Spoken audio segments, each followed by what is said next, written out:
In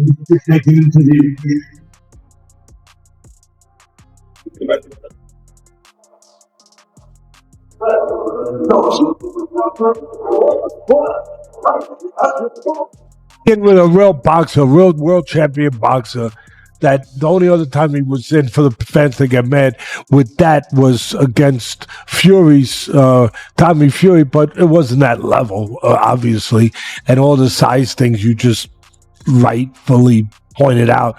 But he would have been in there with,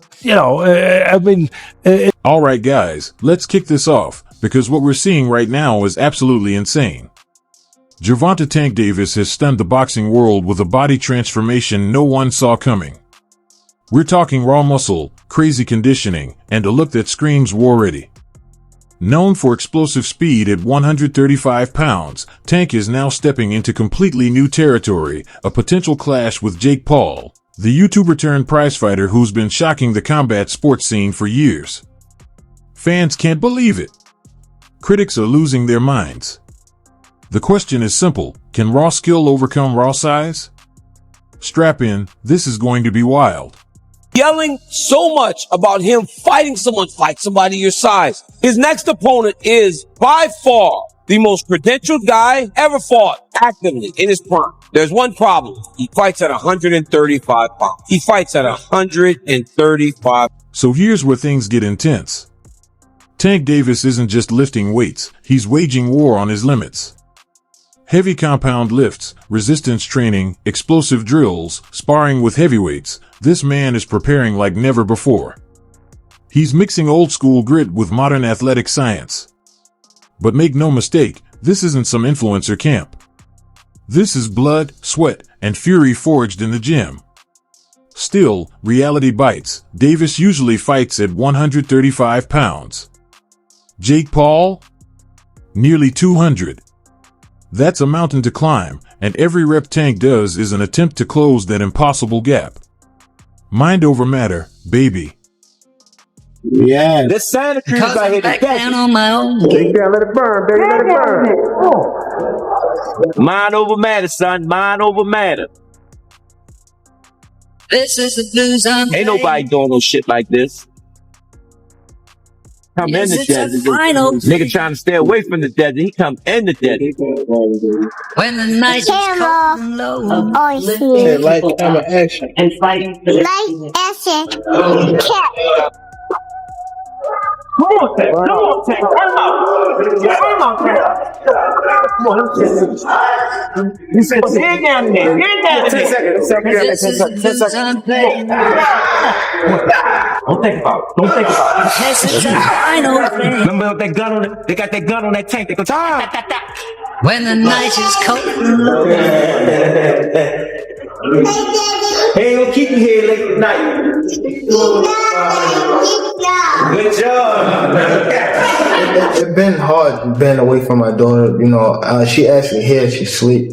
Just being away from her, it was a little touchy, but I know what I'm up against. I know that I got pay-per-view. I know I'm fighting a tough opponent, so really I know how to lock in. I know how to shy away from everything. I know how to, I know how to fool around.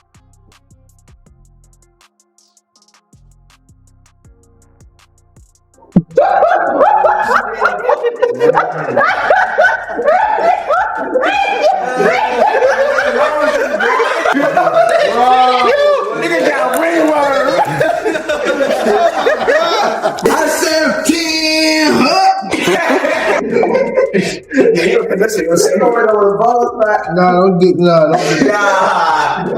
I can't go on TV looking like that. Now, let's get real. Jake Paul is no small fry. We've mocked him, doubted him, but the man's been working. When this matchup first hit headlines, the boxing community split right down the middle. Dana White himself weighed in, calling the fight controversial but potentially career-saving for Davis. Critics say Tank's size disadvantage could strip away his explosive edge. Fans argue he's got too much skill to lose. But one thing's for sure, this isn't a YouTube exhibition anymore. It's a battle of strength, experience, and raw nerve. Whoever wins rewrites the script for boxing's modern era.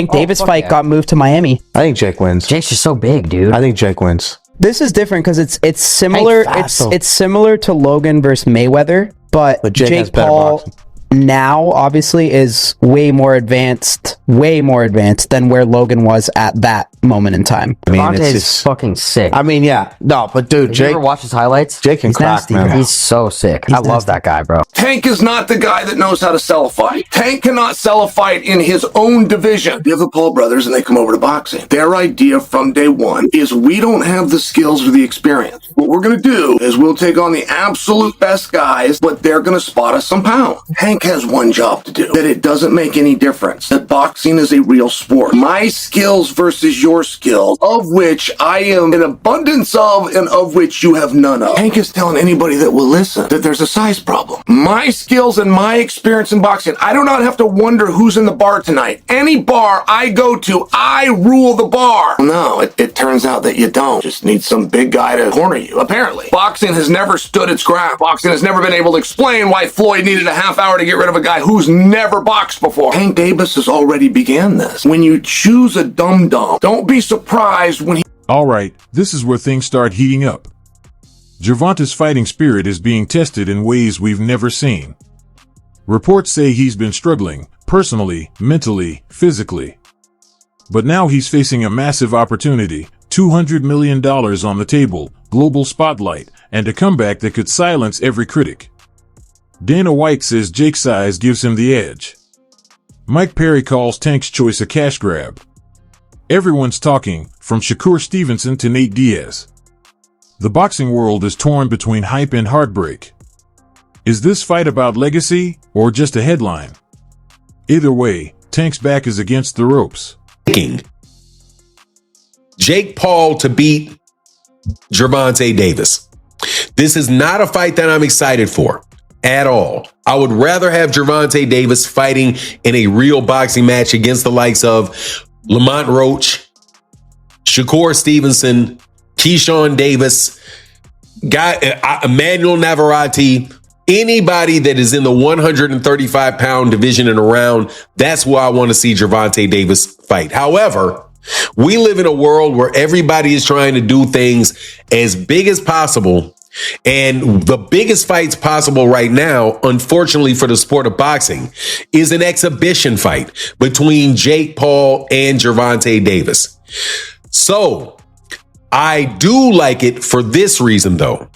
I like it because it is allowing Gervonta Davis to have a fight that is going to be big and that the mainstream media is going to have to cover, the mainstream media outside the world of boxing. Gervonta Davis has been, without a doubt, blocked, having venues blocked, having fighters, having other promoters paying fighters away to go different directions from Gervonta Davis. So Gervonta Davis was in a bit of a hole, and he gets an opportunity to fight Jake Paul for $200 million or whatever.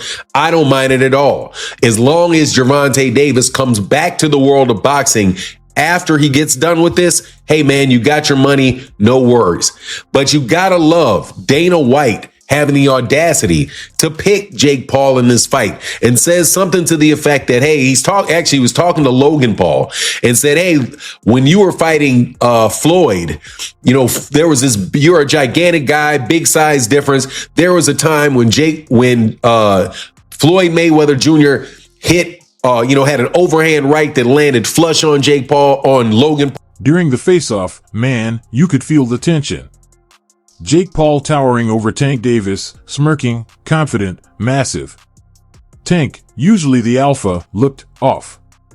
Limited eye contact. Controlled breathing. The internet went wild. Is Tank scared? Has the size finally got to him? Analysts like Teddy Atlas joked Tank would need a ladder just to reach Jake's chin. That's no joke, though. Jake's 6 feet 1 inch, Tank's 5 feet 5 inches. This wasn't a tale of equals. It was David versus Goliath, only this time, Goliath's got YouTube fame, knockout power, and a chip on his shoulder. Tank is big. Tank has a lot of skill, but I don't think he's the same Tank that we saw the most incredible knockouts. We saw him, I mean, Lamont Roach performed great.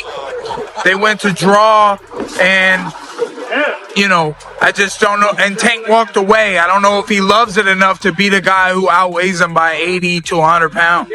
Let's not forget, this isn't Tank's first battle with doubt. Insiders revealed he couldn't even get hyped for Lamont Roach. His drive was fading. Leonard Ellerby admitted Tank's focus wasn't there.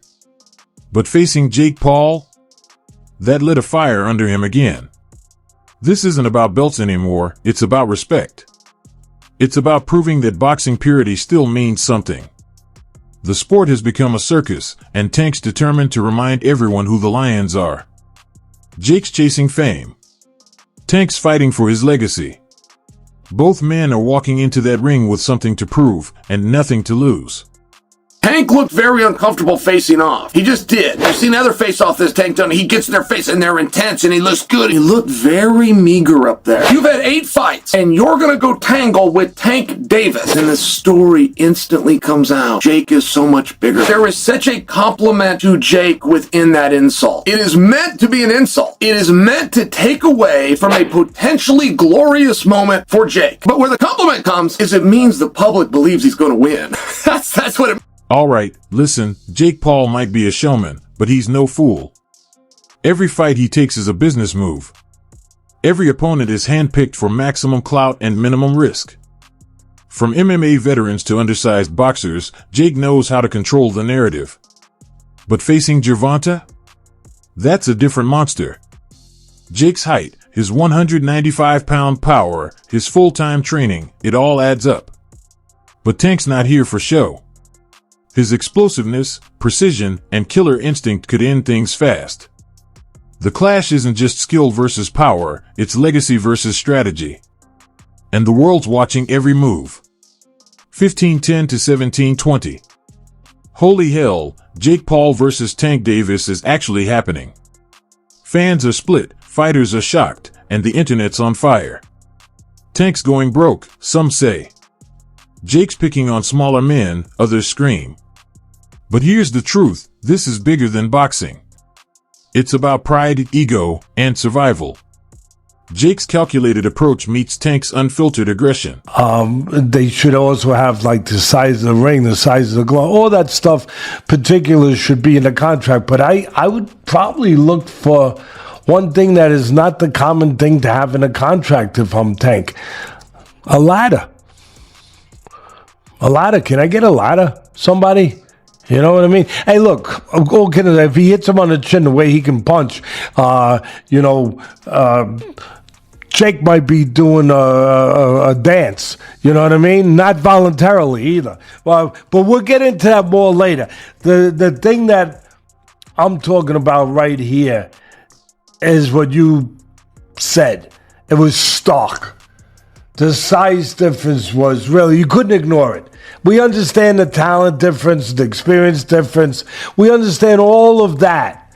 But the size, the pure, and we understand small guys can beat big guys. We just saw Crawford do it to Canelo, but you know, a little different. The size difference was, I mean, it was eye-catching, jaw-dropping. And it made me think, and I'm going to ask Richie, our man here who's doing all the taping, who does such a marvelous job. I'm going to ask him, because I know he's an expert in this area. But it reminded me of one of the Rocky movies where they had the face, where they did the wrestling thing with Rocky and Hulk Hogan, a.k.a. Thunderlips. He was Thunderlips back there. And I thought I had it right, and it was confirmed to me. It's Rocky. Analysts are calling third-round knockouts. Others say it'll go the distance. Either way, this is no exhibition. This is a modern-day gladiator match where skill meets spectacle, and only one walks away with credibility intact. 17-20 to 19-30. Even MMA legends are chiming in.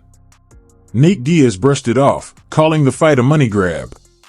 Michael Bisping blasted Jake, labeling him a bully for targeting a fighter 65 pounds lighter. The criticism is loud, but so is the hype. Boxing purists hate it. Casual fans love it. Everyone's watching. And maybe that's the point. This fight isn't about tradition, it's about evolution.